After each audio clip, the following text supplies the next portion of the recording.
हर हर महादेव, हर हर महादेव। आए सबसे पहले अपने शिव गुरु के चरणों की प्रणाम, मैया भवानी के चरणों की प्रणाम, स्वर्गीय हरिंदर भैया के चरणों की प्रणाम, स्वर्गीय शक्ति स्वरूपा नीलम दीदी के चरणों की प्रणाम, समस्त गुरु भाई बहन के चरणों की प्रणाम। मेरा प्रणाम स्वीकार हो, हे महादेव जी मेरा प्रणाम स्वीकार हो। ताई गुरु भाई बहन रउआ सभे के बीच में बहुत सुंदर कथा से एगो सेवा बा। देखी एगो कथा सुनने के बाद कि एगो लड़की के एगो तोता कैसे बाप बनल बड़े। एक कथा के का रहस्य बा, एक कथा के माध्यम से सुनी दीदी। आ देखी एक कथा के पूरा सुने, काहे कि एक कथा में बहुत सीख बा, बहुत ज्ञान छिपल बा। एक कथा के माध्यम से सुनी। आई चैनल के सब्सक्राइब कर लें, कमेंट में हर हर महादेव जरूर लिखें, काहे कि हर हर महादेव लिखला से ई मन जौन बा मन के शुद्धि होला, मन निर्मल पवित्र होला। हर हर महादेव के शब्द ऐसा शब्द ह। ताई कथा के शुरू करिया। देखी दीदी, एगो गांव में एगो पति पत्नी किसान रहे लोग। उ लोग ना अमीर रहे ना गरीब रहे, ठीक ठाक रहे, जीवन अच्छा चलत रहे। लेकिन किसान के पत्नी जौन रहली, पहिलका बार संतान के रूप में वो अपना कोख से एगो बेटी के जन्म देली। बेटी के जन्म जब देली तो पहिलके बार के बेटी से उनकर पति बहुत दुखित हो गईले, बहुत दुखित और टेंशन हो गईले।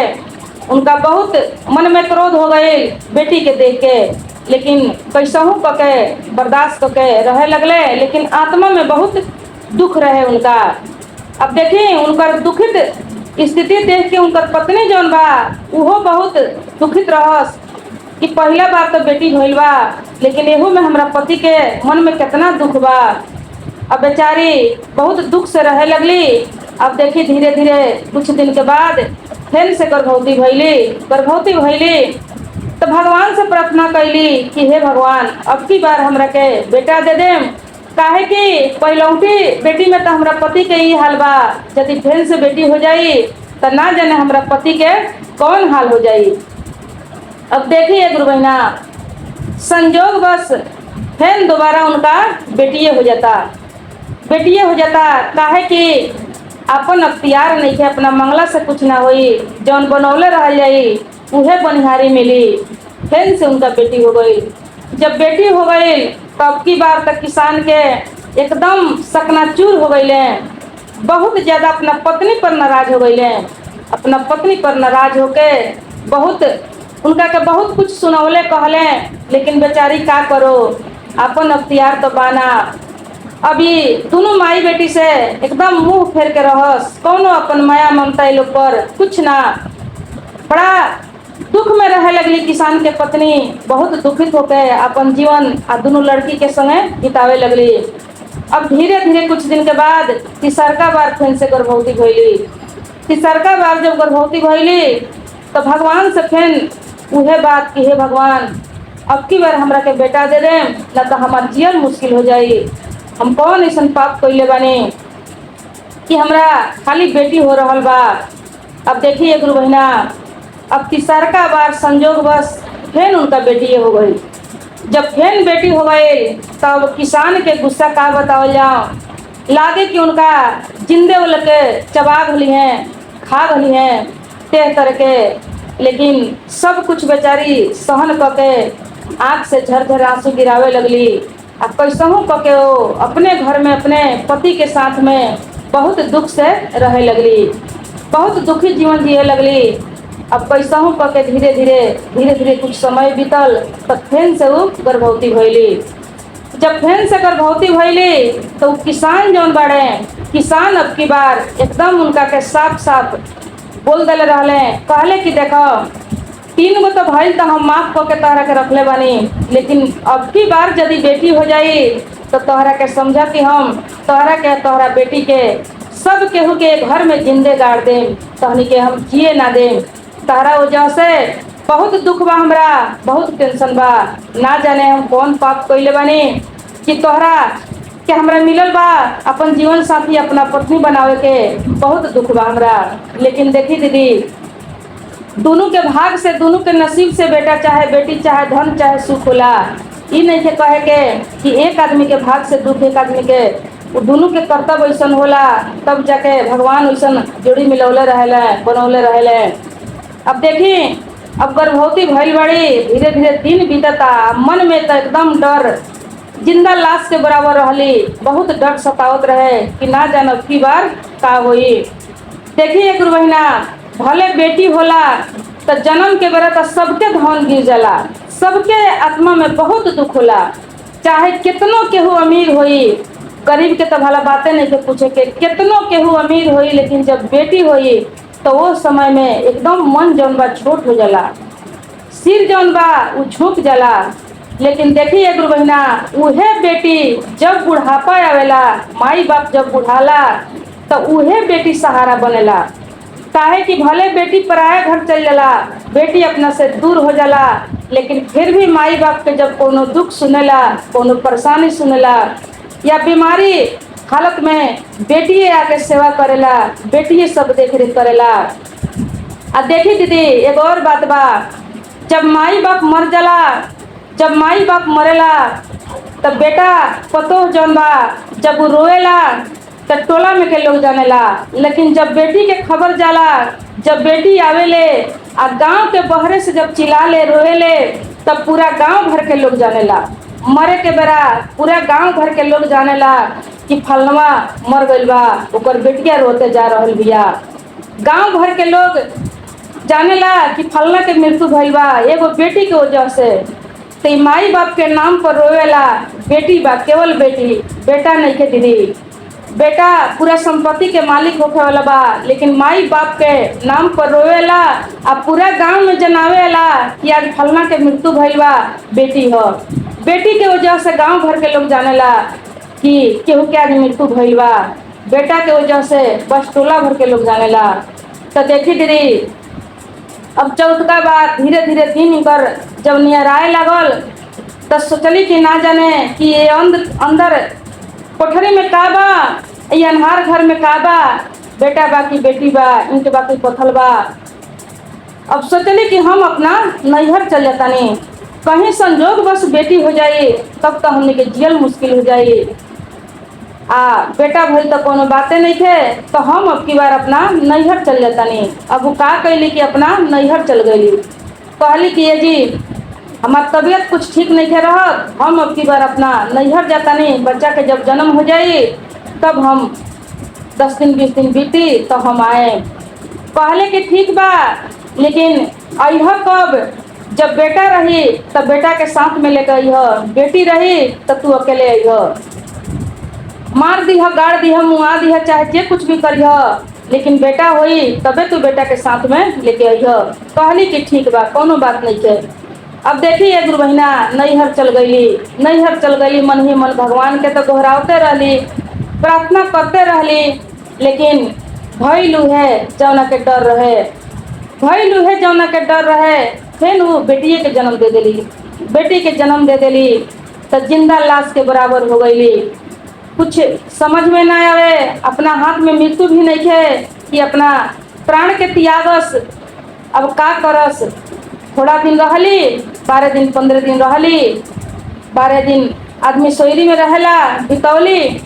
ओकरा बाद कहली अपना नैहर के लोग से, कहली कि अब ठीक हो गई बनी, हम अपना घरे चल जाए।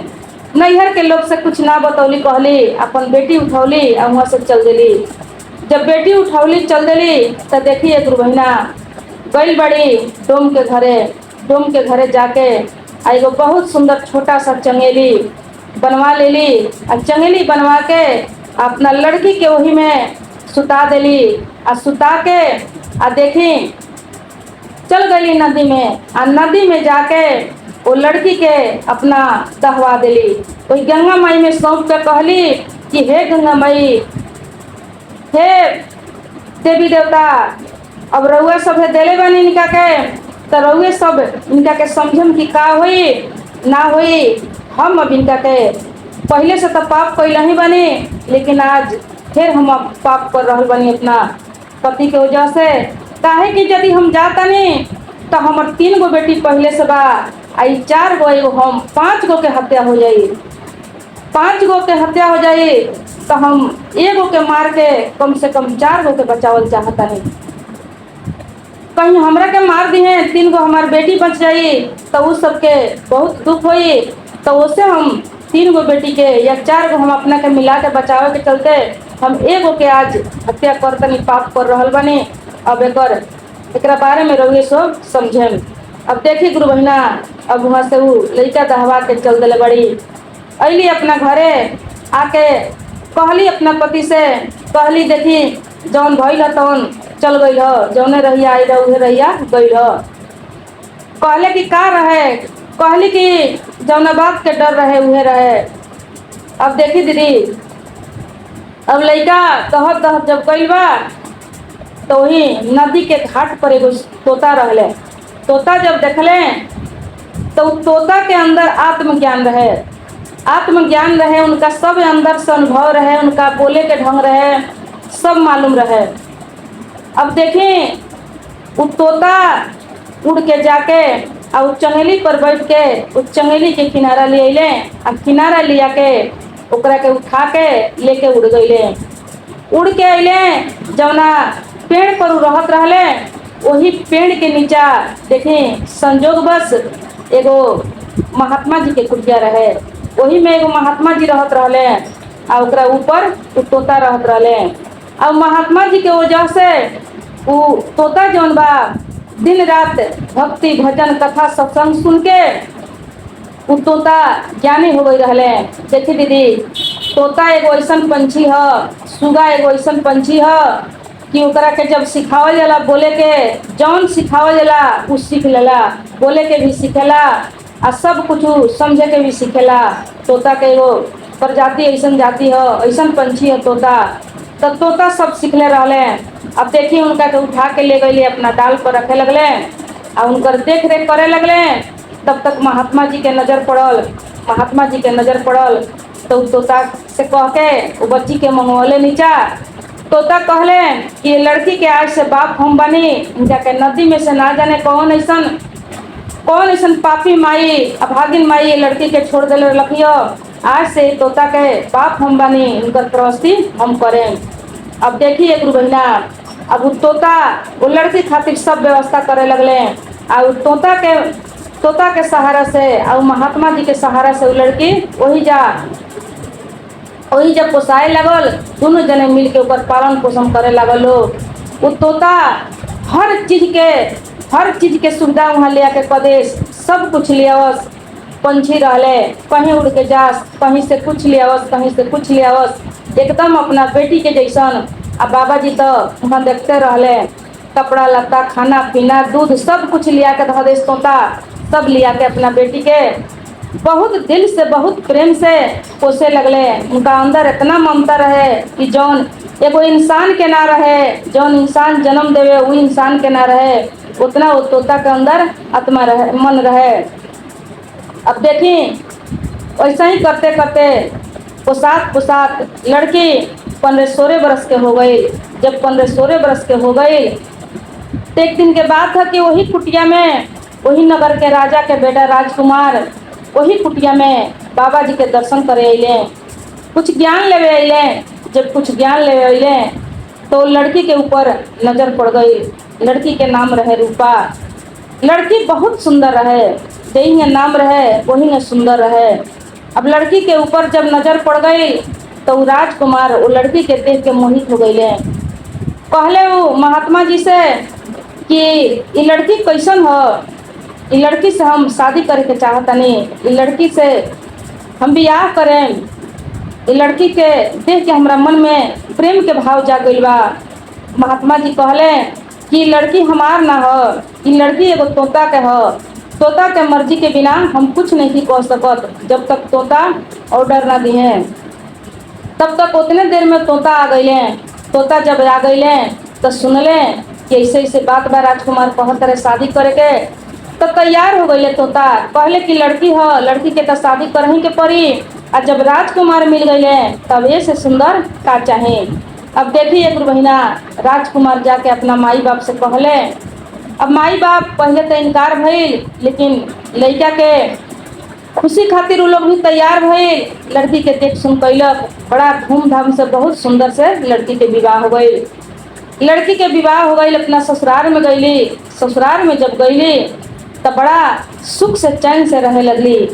आ यहाँ देखिए गुरु बहिना, इनका माई बाप के जे जन्म दिले रहे वो लोग के का हाल होता।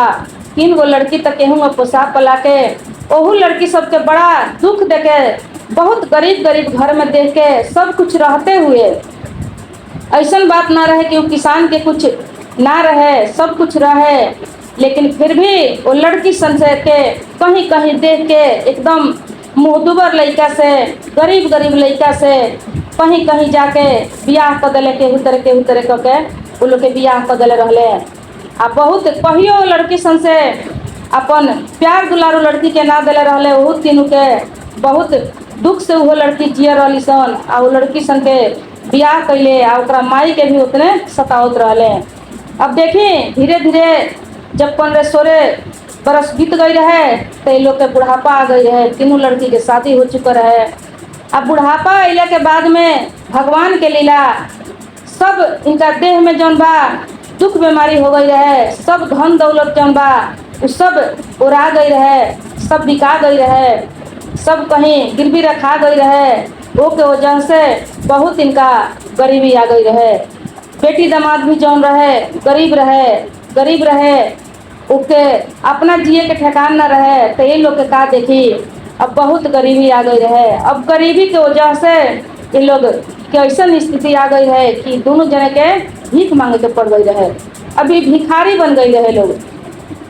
अब देखिए गुरु बहिना, एक दिन के बात हो कि राजकुमारी और राजकुमार दोनों जने के शादी के कुछ दिन बीतल तो वो लोग गए लोग महादेव जी के मंदिर में दर्शन करे। बहुत एगो भारी मंदिर है महादेव जी के, वही लोग के नगर में वो मंदिर रहे, वहाँ धाम रहे वो मंदिर के नाम से। वही जब दर्शन करे गई लोग, जब दर्शन करे गई वालो तो देखी वही जा उनकर माई या बाप जौन बा वो लोग भिक्षा मांगत रहे। वो मंदिर में जाके वो लोग भिक्षा मांगे, घूम घूम के भी भिक्षा मांगे। जब भिक्षा मांगे गई वालो तो वहाँ बहुत भीड़ रहे वो मंदिर में। जब बहुत भीड़ रहे तो लड़की जब दर्शन करके निकलत रहे तो देखी भीड़ के वजह से वो अपना माई से वो लड़की के धक्का लागल। जब धक्का लागल तो भिखारी जौन रहली एकदम बूढ़ रहली, दुबला पतला रहली, वो गिर गई वहाँ।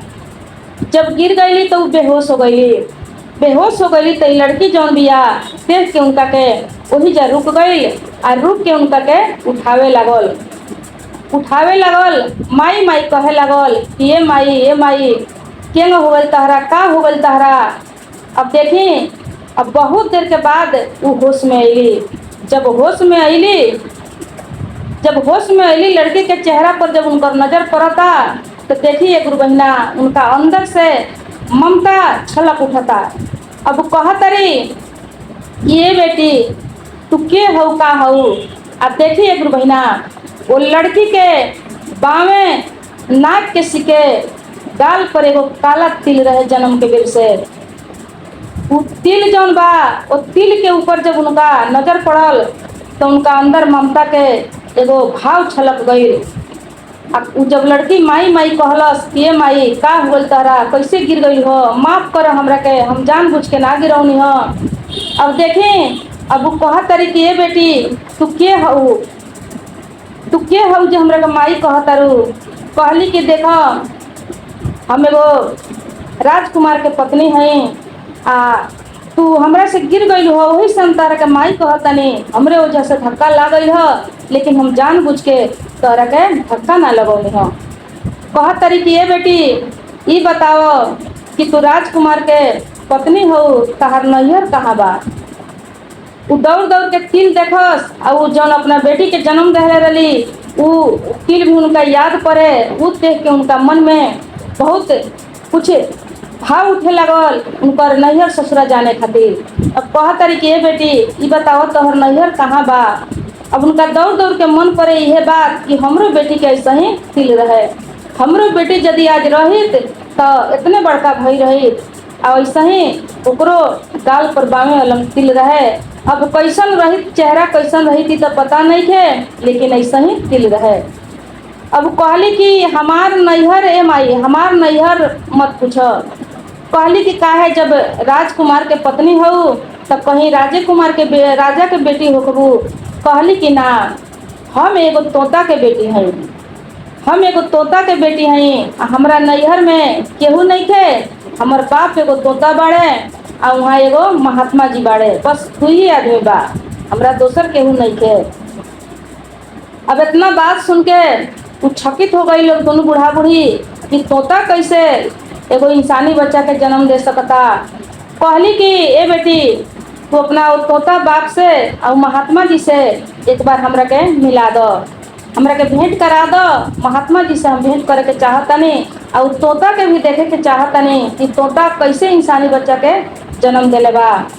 कहली लड़की कि हम तो कुछ नहीं जानत कि कैसे जन्म दिले बा, लेकिन हमार बाप तोते होंगे, काहे ना हम लोग सब के भेंट करा दे हैं। अब देखिए गुरु बहिना, अब दोनों जने के वहाँ से लेके दोनों पति पत्नी राजकुमार आई राजकुमारी वहाँ से चलल बालो, आइल बालो अपना नैहर कुटिया में आइल बड़ी। कुटिया में जब आइल बड़ी तो आके वो महात्मा जी के प्रणाम पति कैलक लो आ कहतरी कि ये महात्मा जी, रउआ हमरा से ही बताई कि लड़की के जन्म तोता कैसे दिले बड़े। आज तक ले तो कोनो पशु पंछी इंसानी बच्चा के जन्म नहीं के दिले, लेकिन आज सुन के कि ये लड़की के जन्म तोता दिले बड़े तो बड़ा आश्चर्य भइल बा, बहुत मन चकित भइल बा कि सब कैसे भइल बा। तो महात्मा जी कहले कि देखो बेटी, बात तो सही बा कि लड़की के बाप जे बा वो तोता होंगे, लेकिन वो तोता इनका के जन्म नहीं खन दिले, वो तोता इनका के जन्म नहीं खन दिले। आज से 16-17 बरस पहले नदी में ही दहात रहली, नदी में दहात रही एगो छोटा सा चंगेली रहे, वही चंगेली में ही दहात जात रही। तो तोता जे बा वहाँ से उठा के ले अइले, काहे कि तोता हमरा पास रहत रहले, उनका सब ज्ञान रहे, उनका बोले के ढंग रहे, सब कुछ उनका मालूम रहे। अब वो तोता जब ले अइले तो वही दिन से लिया के वो तोता ये लड़की के बाप बन गईले। कहले कि हम इनकर बाप हई, आई हमार धर्म के बेटी हई, पूरा इनकर पालन पोषण करे लगले, सब चीज़ के सुविधा यहाँ लिया के पुगावे लगले, सब सामान जुटावे लगले। बहुत प्यार से बहुत दुलार से ये लड़की के पलले। ओकरा बाद में हमार भी इनमें सहारा रहे, हमरा सहयोग से और तोता के सहयोग से ये लड़की बड़ भैली। ओकरे बाद में भाग इनकर देखो ना जान कैसन माई रहे कि ये लड़की के नदी में फेंक दल रहे, लेकिन देखो भाग ऐसा रहे लड़की के अंश में तो राजयोग लिखा रहे, राजकुमार से शादी हो गई। लेकिन कैसन अभागिन माई रहे, जैसन सुंदर लड़की के पानी में फेंक दलक, आया वही लड़की के आज देखो कि राजकुमार से शादी हुई बा, महारानी बन चुकल बिया लड़की। अब देखिए गुरु बहिना, इतना बात जब सुनली तो कहली कि ये महात्मा जी ये बताई कि जौना झपोली में जौना चंगेली में तोता ले आई रहले का उ चंगेली बा कि कहीं टूट फाट गई बा। कहले कि ना, देखो वो चंगेली आज तक बा, उस चंगेली के आज तक ले तोता रखले बड़े, देख के और ओकरा के निशानी रखले बड़े कि यही चंगेली में अपना बेटी के हम पौले रहें। कहली कि थोड़ा सा वो चंगेली हमरा के दिखा दी। जब चंगेली वो तोता ले आके टांग के उठा के ले आओ तरे देता रहे, तब देख के गुरु बहिना झरझरे आँख से आंसू गिरावे लगली, झरझरे आँख से आंसू गिरावे लगली या कहतरी कि ये बाबा जी, हम ही हुआ भागिन हैं जौन इनका के नदी में हम फेंकले रहनी, हम ही पापी माई हैं कि हमार बेटी है। कहले महात्मा जी कि तू काहे नदी में फेंकले रहलू। कहली कि हमारे जो पति बड़े इन्हीं के कारण से, पहले से हमरा 3 गो बेटी रहे, चौथा बेर गर्भवती रहनी तो गिरा दिले रहले कि अब की बार बेटी हुई तो कहनी के जिंदे मुआ दे। अब देखी इन्हीं के चलते हम मजबूरी से ही काम कैले रहनी।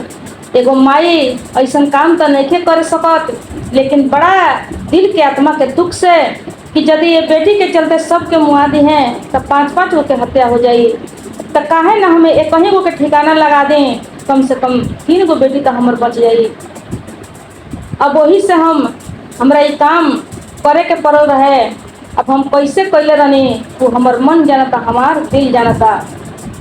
आ देखी ओकरे नतीजा आज मिलल बा कि हमनी के दोनों जने के रोड पर कटोरा लेके घूमे के पड़ल बा। आज हमनी के भिक्षा मांगे के पड़ता। अब देखिए गुरु बहिना, इतना बात सुन के वो लड़की के बाप जौन रहे वो झरझरे आँख से आंसू गिरावे लगल और वो लड़की से अपना माफ़ी मांगे लगल, लड़की से माफ़ी मांगे लगल, महात्मा जी से माफ़ी मांगे लगल, वो तोता से माफ़ी मांगे लगल। वो तोता जौन बा कहे कि ना हम तोहरा के कभी माफ़ ना करें, काहे कि तू एगो इंसान होके आई तू ऐसा गलती कैले बड़ा, तोहरा दिल में थोड़ा सा भी दया रहम नहीं आइल। ई नहीं केहू जानत कि बेटी के जन्म दिया था, ना जाने बेटी के भाग भविष्य कैसन बा। हमनी के जन्म देवे के, इंसान के केवल जन्म देवे के अधिकार बा, ओकर कर्म ओकर भाग ऊपर वाला जानता रहे। ओकर कर्म ओकर भाग ऊपर वाला के हाथ में बा। लेकिन फिर भी तू आज कैसन शैतानी कैसन राक्षस के काम कैलो, तू यहाँ से वापस जा। लेकिन महात्मा जी समझौनी बुझौनी कहनी कि ये तोता माफ़ कर इनका के, कहले कि ठीक बा। अब देखी गुरु बहिन, वो लड़की जौन बिया झरझरे आँख से आंसू गिरे लगल, काहे कि बचपन से माई बाप के प्यार दुलार ना मिल रहे। अब माई बाप दोनों जने माफ़ी मांगता लो, रोता लो। लड़की माफ़ कैलक। उनकर पति जौन रहले राजकुमार कहले कि देखो तू अपना माई बाप के अपना महल में बुला के ले चलो, आज से ही लोग हमने के राज दरबार में रही लोग। देखिए गुरु बहिना, वो राजा के लड़का कितना दिलदार रहे कि वो भिखारिन के कहता कि जौन आदमी ओकरा पत्नी के साथ वैसा गलत कैले रहे, लेकिन फिर भी कहता कि आज से ये लोग के अपना महल में ले चलो, ये राज दरबार में आज से रही लोग। अब देखिए गुरु बहिना, अब दोनों जने के ये लोग अपना राज दरबार में ले गए और राज दरबार में ले जाके उन लोग के सब कपड़ा बदल के बढ़िया बढ़िया कपड़ा पहनौलक, खियौलक पियौलक, अपना दरबार में वो दिन से रखे लगल। अपना तीनों बहन से भेंट कैलक, तीनों बहन के अपने दरबार में बुला के रखे लगल। वो राजकुमार वो लोग के कोनो कोनो काम देले, कोनो काम दे के अपना राज में आ वो लोग के भी सुखित बना देले। तो वो एगो लड़की सब केहू के पूरा परिवार के समझी कि सुखी जीवन में लिया दिलक। सब केहू ओकरा वजह से सुखी हो गई, तीनों बहन सुखी हो गई, माई बाप के दिन फिर से लौट गई। तो देखी दीदी कैसन कथा रहल है। बेटी के कभी भी ऐसा ना समझे के चाहे, काहे कि जैसन बनावल गई होई, जैसन कर्म में होई उहे होई। यदि भाग में बेटी बा तो बेटिए हुई। अब बेटी होइए जाए तो एक बेर इतना निर्दयी या कसाई ना बने के चाहे। तो चलिए कथा समाप्त भइल। हर हर महादेव, हर हर।